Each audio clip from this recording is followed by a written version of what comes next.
Bueno, iniciamos esta reflexión luego de una brevísima pausa de una semana, porque acabamos de terminar pues el especial de Semana Santa, una experiencia para mí muy edificante, porque uno de lo que es un instrumento y todo el material que está allí no es mío, es de Dios, o sea, es de su palabra, es toda la vivencia que nos permitió encontrarnos con ese Jesús que entraba a Jerusalén y que al final termina resucitado. Pero en ese interín hay mucho sufrimiento, hay mucho dolor. Y precisamente este episodio de Isaías que vamos a reflexionar hoy, esta enseñanza que estamos recogiendo hoy, de que efectivamente, como dicta el tema, pues sin sufrimiento no hay redención, por temas providenciales pues coincidió y lo tenía ahí en pausa, y apenas regresemos de las Pascuas de Resurrección, pues ese será el primer episodio con el que voy a abrir en tiempo de Pascua de Resurrección. Así que bueno, reiterarles felices Pascuas de Resurrección para todos los que me escuchan, para sus familias. Y la resurrección del Señor o la Pascua, o sea, la vida de Cristo tiene tanta riqueza que además es muy paradójico, ¿no? A veces estamos todo el año recordando la muerte de Cristo, la cruz de Cristo, la muerte de Cristo. Y cuando estamos en resurrección, pareciera que solamente, yo no diría los 50 días, que es el tiempo de Pascua, hasta la Pentecostés y luego la ascensión del Señor, al revés, la ascensión del Señor y luego Pentecostés, sino que ya como que al terminar la primera semana nos olvidamos de Cristo resucitado y volvemos a dar nuevamente la imagen del Cristo en la cruz. Y de hecho lo que más se comercializa a nivel, diría, de fe es justamente las cruces, y la cruz pues representa en Cristo la muerte, aunque Él triunfó sobre ella. Pero sí, somos en tiempos de resurrección, lo que les quiero decir es que no debemos olvidar que Cristo murió en la cruz, pero en los tiempos en que recordamos la cruz de Cristo, no debemos olvidar que Cristo triunfó sobre la cruz y resucitó. Esta lectura que voy a hacer hoy es un poco extensa, no les voy a negar. Trataré de hacerla lo más animosa posible desde el punto de vista, o por lo menos irla relatando con calma, porque además cuando yo la descubrí tuve la particularidad de que inclusive la pude colocar una vez, hace unos cuantos años ya, en una introducción a un Vía Crucis que se iba a hacer viviente, lo que se conoce como el Vía Crucis viviente. Era perfectamente el profeta Isaías saliendo antes de iniciar el Vía Crucis, leyendo este episodio que además es sumamente profético y que ancla perfectamente en el sentido de Cristo en la cruz. No sé si alguien se haya hecho esa pregunta alguna vez, pero sí es de preguntarse por qué el camino a Dios tiene que estar marcado por tanto sufrimiento. O sea, no es fácil, porque Dios no puede sencillamente perdonarnos y ya, o sencillamente hacer borrón y cuenta nueva, o aprender o aceptarnos como somos, con nuestras debilidades, sin tantas exigencias. O sea, ¿por qué esto tiene que ser tan complicado? De hecho, el mismo pasaje del hijo pródigo más o menos nos da esa respuesta. El hijo se quiere ir, el padre respeta esa decisión, se va. El padre nunca va detrás de él a buscarlo. Esa imagen no la podemos olvidar. El padre nunca se mancha hacia el pecado, pero sí estuvo constantemente en vigilia por su hijo.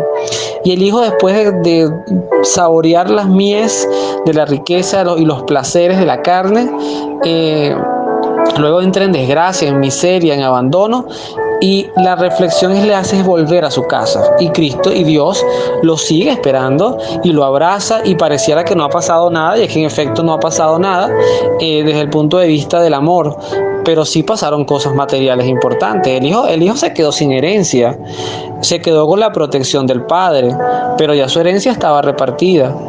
Entonces es importante saber diferenciar, antes de entrar un poquito en el contexto de la lectura, saber diferenciar entre el perdón y las consecuencias de nuestros actos. Perdonar es la clave de por qué seguimos existiendo, a pesar de que nos hemos portado tan mal en este mundo, y estoy hablando de todos los tiempos. O sea, la mayor expresión de por qué Dios no ha acabado con todo, como un ejemplo de lo que ocurrió en los tiempos de Noé, pero masificado, acabar con todo el mundo y empezar de cero, quedarse solo con los animales, es un ejemplo de por qué Dios apuesta todavía por nosotros, porque nos ama, y el que ama siempre va a dar oportunidades, pero eso no dicta de que no hayan consecuencias, y las consecuencias hay que repararlas porque es lo justo. O sea, si yo robo a alguien y yo me gasté todo el dinero de esa persona, o que la persona me puede perdonar, pero yo tengo que resarcir el daño que hice.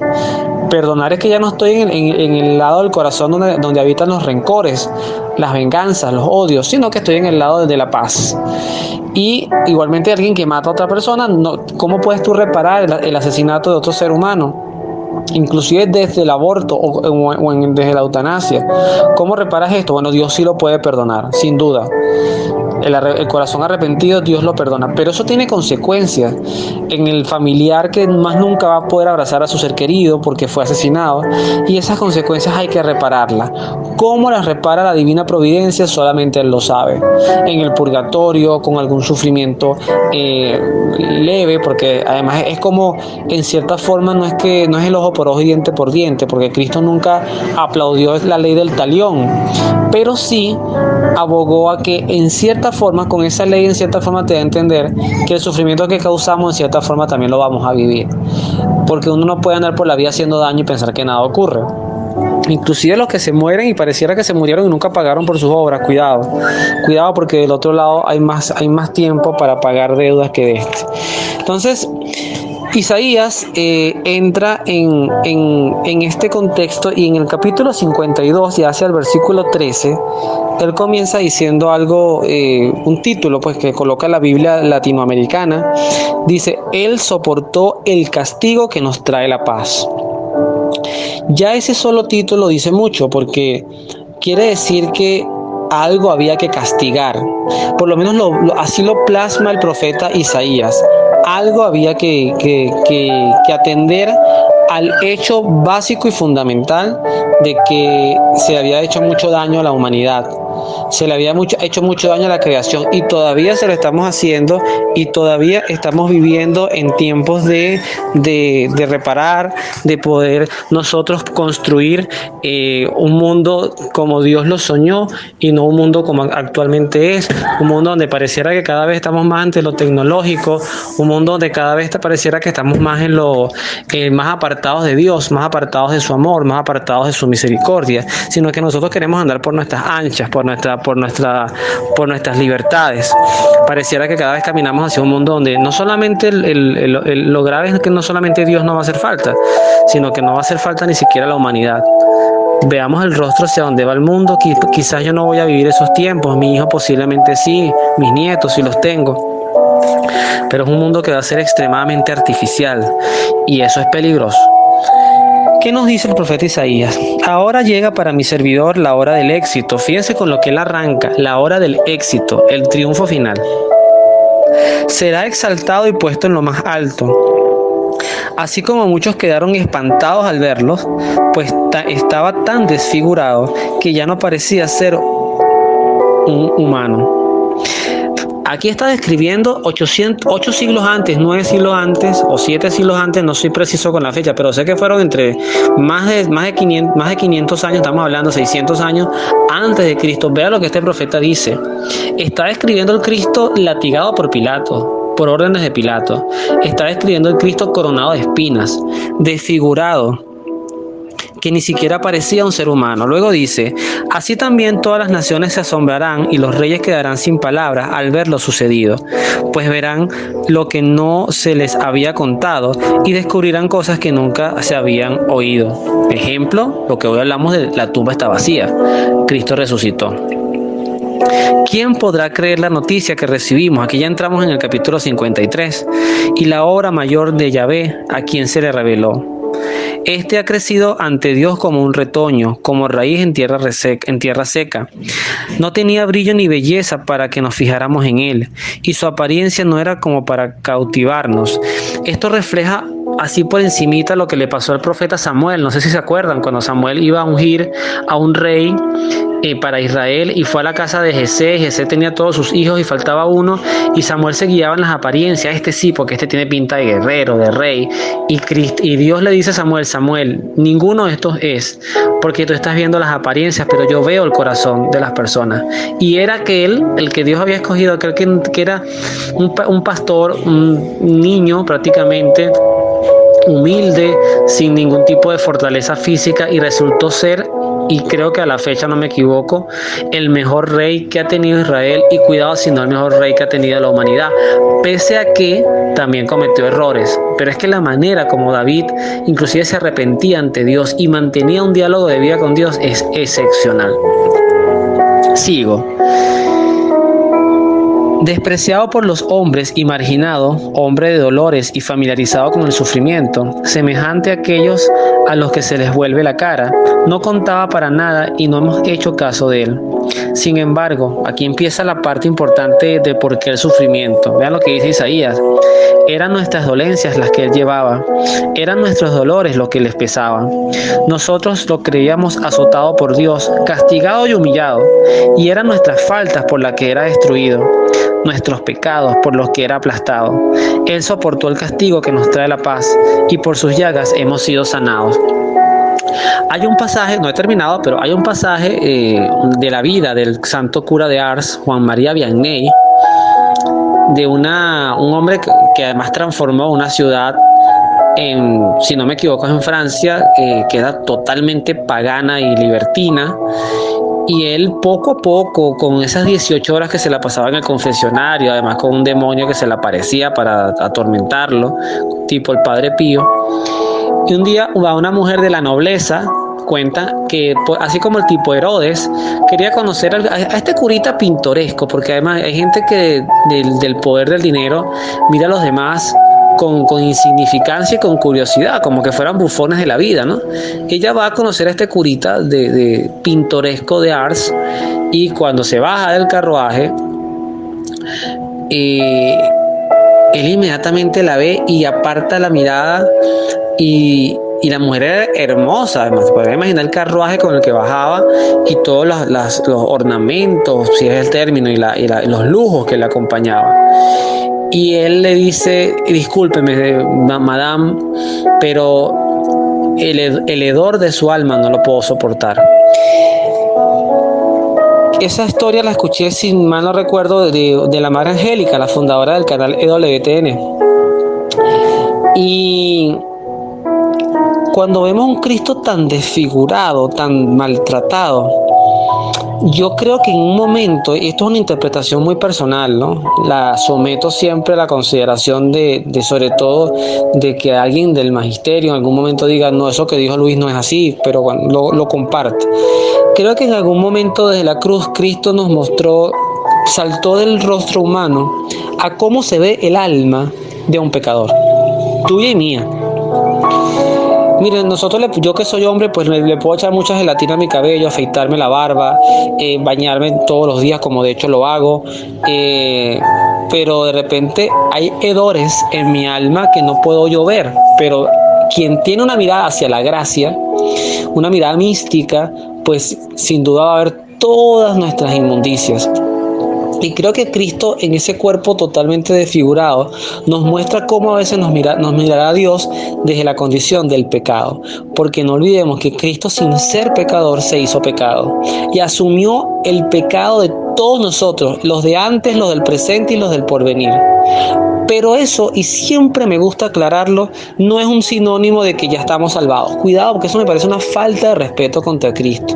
Nosotros no estamos salvados porque aquella pagó la deuda. Cuidado. Cristo, por eso lo dije a propósito en la introducción de este audio, Cristo construyó un camino para llegar a la salvación, pero de ti y de mí depende cruzarlo.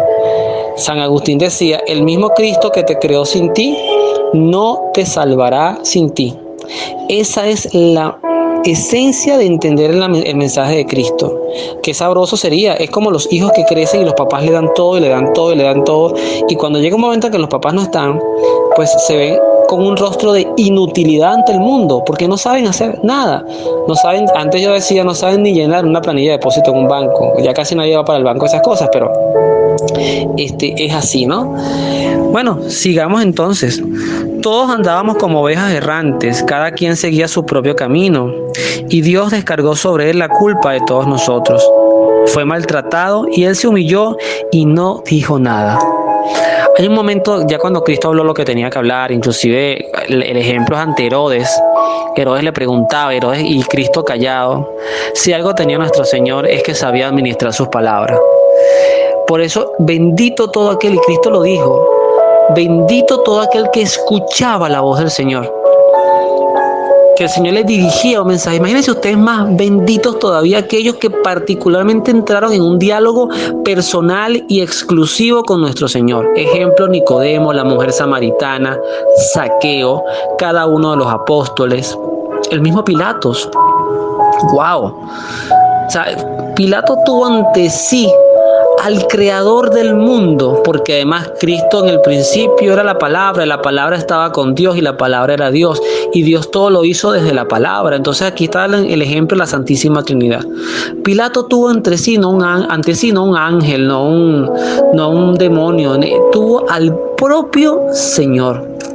Como Abraham, cuando recibió en su tienda a aquellos 3 hombres, que en algunas alusiones interpretativas o exégesis se piensa que es la Santísima Trinidad, en otras se piensa que era Dios pues con 2 ángeles. El punto está en que ese tipo de privilegios es lo que marca esto. Pero cuando Cristo entra en el silencio, como puede entrar en algún momento en el silencio de tu vida o en la mía, cuando pareciera que lo que vemos es puro sufrimiento y Cristo no dice nada, recuerden esto. Hay momentos en los que toca sencillamente sufrir, ofrecer y callar. Y llevar una vida de confianza en Dios. Si Cristo no supiera el propósito de su misión, creo que la parte humana no le hubiese permitido seguir. Era la obediencia y la claridad hacia dónde iba. Dice el texto, todos andábamos errantes, cada quien hoy, por ejemplo, si carga su propia religión, sus propias creencias, se podrán imaginar. Fue llevado cual cordero al matadero, como una oveja que permanece muda cuando la esquilan. Fue detenido, enjuiciado y eliminado. ¿Y quién ha pensado en su suerte? Pues ha sido arrancado del mundo de los vivos y herido de muerte por los crímenes de su pueblo. Fue sepultado junto a malhechores y su tumba quedó junto a los ricos, a pesar de que nunca cometió una violencia y nunca salió una mentira de su boca. Wow, ¿yo podré decir eso ante Dios? De una digo que no. Nunca, la palabra nunca es muy, muy, muy atrevida. Nunca dijo una mentira. Señor, ojalá nos hicieras como tú. A partir de ahorita, no importa lo que para atrás tenga, a partir de ahorita, ojalá Dios a mí y a ti, que me escuchas, te permita decir, a partir de hoy yo renuncio a las mentiras. No hacen falta en mi vida. Hable con la verdad. Yo tengo mucho que aprender todavía. Quiso Dios destrozarlo con padecimientos y él ofreció su vida como sacrificio por el pecado. Por esto verá a sus descendientes y tendrá larga vida, y el proyecto de Dios prosperará en sus manos. Nosotros somos los descendientes de Cristo, para que lo sepamos, todos los bautizados, todos los que creemos en él y practicamos esta fe. Después de las amarguras que haya padecido su alma, gozará de pleno conocimiento. El justo, mi servidor, hará una multitud de justos después de cargar con sus deudas. Por eso le daré una herencia a muchedumbres y lo contaré entre los grandes, porque se ha negado a sí mismo hasta la muerte y ha sido contado entre los pecadores, cuando llevaba sobre sí los pecados de muchos e intercedía por los pecadores. Espectacular. Esto no tiene, hasta ir a lectura, ¿no? Palabra de Dios. Esto no tiene desperdicio, de verdad que no lo tiene. Tantas cosas más que quisiera agregar, pero el respeto al tiempo sé que es importante. Más bien agradezco a los que se toman el tiempo para escuchar esto de manera parcial, total. No hace falta dar el feedback, eso no importa, eso está allí, ese material está allí para cuando se pueda oír. Pero el punto está en que lo hablo desde mi propio, esto para mí, grabar esto para mí es una acción de oración. Es recordarnos, oye, lo que este Dios, este único Dios, hizo por ti y por mí y por todos, porque además no es mentira, intercedió por los pecadores. Que Cristo de la cruz, una de sus 7 herencias, son las 7 palabras, yo a veces lo llamo las 7 herencias, una de sus 7 palabras fue la primera: Padre, perdónanos porque no saben lo que hacen. Ese es el Jesús que oró e intercedió hasta por sus verdugos. Ya más adelante en Colosenses, San Pablo nos dice: Cristo es el principio de todo. Y de una manera muy bonita también nos dirá San Pablo: Él es la imagen del Dios que no se puede ver, y para toda criatura es el primogénito, porque en Él fueron creadas todas las cosas, en el cielo, en la tierra, en el universo visible e invisible. Esto lo decimos en el credo. Esto es una realidad, una verdad de fe. Es lo que les decía: todo aquel que ha visto a Cristo ha visto a Dios en pleno.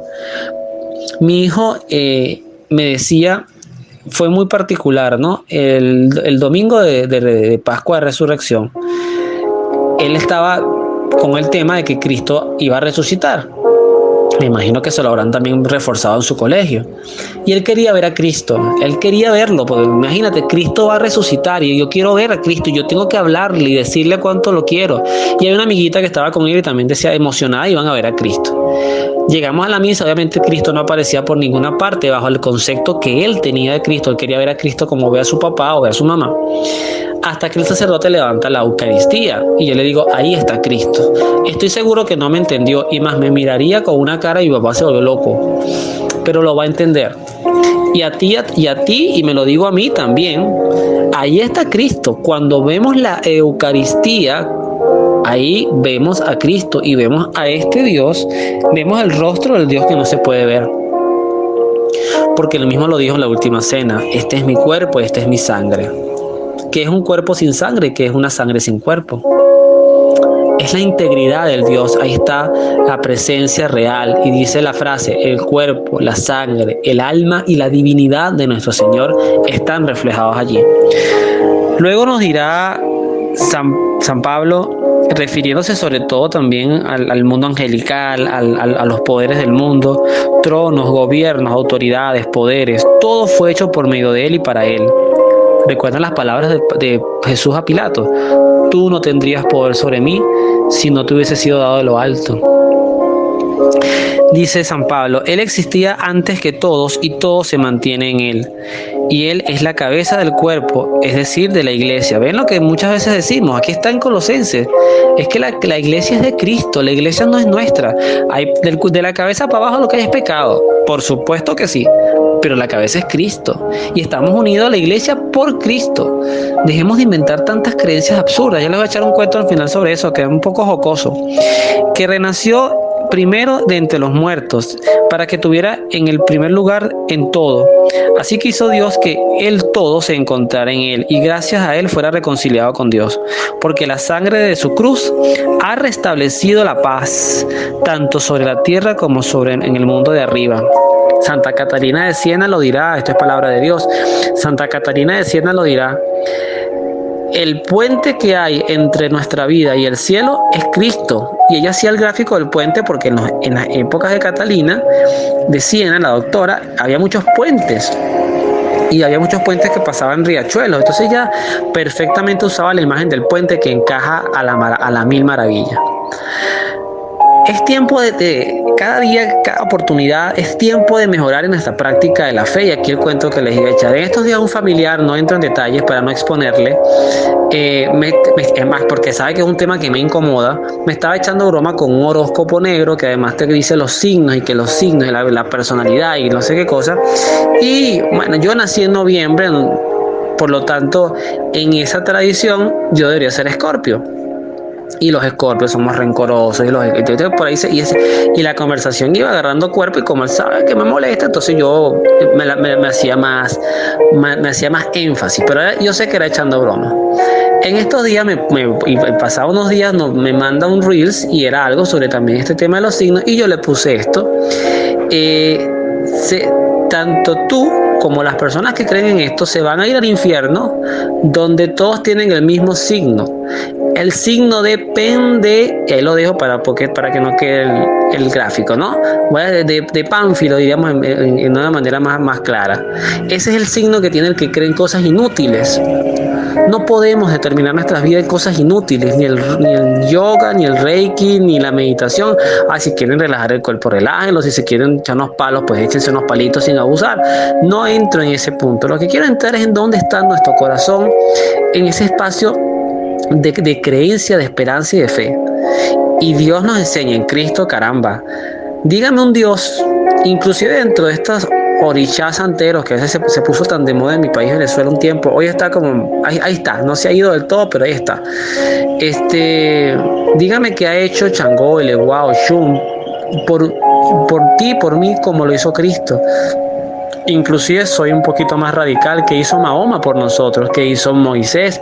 Moisés libertó puntualmente a un pueblo y fue su gran libertador, pero Moisés murió. Todos los profetas murieron. ¿Qué Dios ha hecho las maravillas que nuestro Dios hizo? Ninguno. Ni lo va a ver, ni lo va a ver. Si esto es perder el tiempo, pues lo perderé feliz. Yo creo en la resurrección de Cristo y quisiera avanzar mucho más en mi fe y transmitírsela a mi hijo, no doblegarlo, porque en su libertad crecerá y él responderá por su vida. Y yo velaré con mi esposa juntos en que en nuestra casa pues no falte lo que tenga que faltar, lo que no tenga que faltar, para que nuestra fe no sucumba, porque de aquí a mañana, de aquí a un año, a 10, a 15, solamente Dios sabe lo que nos deparará la vida. Pero hay que darle las gracias a Dios por todas las cosas que hizo por nosotros. Y gracias al profeta Isaías. Hoy me detengo también en qué manera de profetizar. De verdad que de los profetas del Antiguo Testamento, con este particularmente hay que quitarse el sombrero. Elías fue un gigante, Eliseo, Jeremías, Ezequiel, fueron gigantes, pero lo que hizo Isaías, sobre todo en términos de redacción y plasmar profecías tan precisas, es impresionante. Ya estamos llegando casi al final de este libro extenso, pero qué bendición haberlo compartido con ustedes y seguirlo compartiendo con ustedes. Ánimo, no están solos, la tumba está vacía, Cristo ha resucitado. Que Dios los bendiga, nos vemos en la oración.